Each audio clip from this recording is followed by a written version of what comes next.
লাউ শাকের পাতাগুলো এইভাবে কেটে নিতে হবে। লাউ শাকের পাতাগুলো এইভাবে কেটে চপ করে নিতে হবে।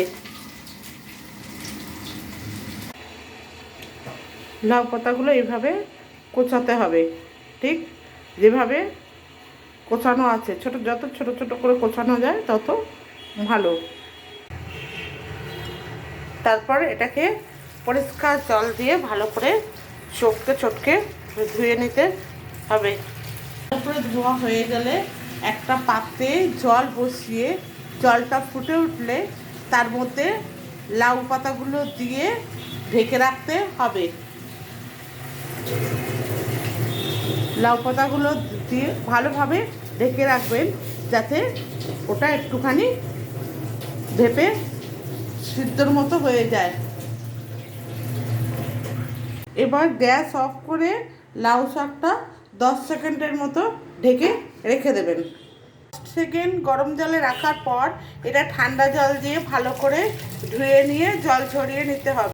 তারপরে লাউ পাতাগুলো মিক্সার গ্রাইন্ডারে দিয়ে তার মধ্যে 3-4টে কাঁচা লঙ্কা, 2-3টে শুকনো লঙ্কা, কিছুটা 4-5 কোয়া রসুন আর কিছুটা চপড পেঁয়াজ দিয়ে একটা ভালো মিক্স তৈরি করে নিতে হবে।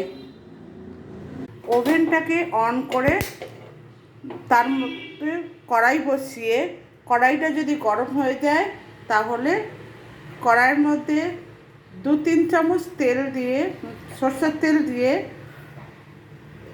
দিতে হবে।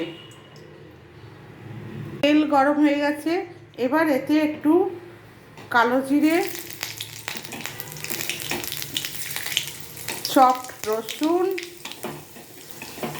আর চপড পেঁয়াজ দিয়ে 10 সেকেন্ড নাড়াচাড়া করতে হবে।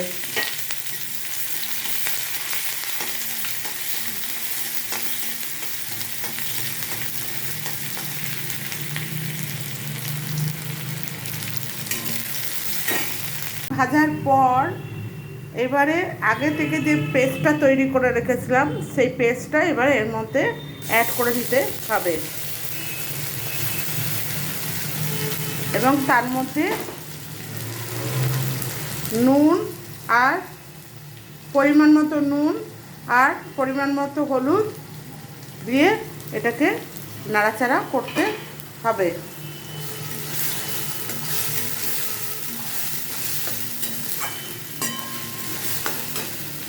20 থেকে 25 মিনিট এটাকে এইভাবে নাড়াচাড়া করতে হবে। 20-25 মিনিট পর যখন এইভাবে নাড়তে নাড়তে দেখবেন যে কড়াইতে লাউ পাতাটা আর লাগছে না, তখন মনে করবেন যে লাউ পাতা বাটা রেডি হয়ে গেছে এবং গ্যাস অফ করে কড়াই থেকে নামিয়ে গরম গরম ভাতের সাথে সার্ভ করবেন। লাউ পাতা বাটা রেডি টু সার্ভ।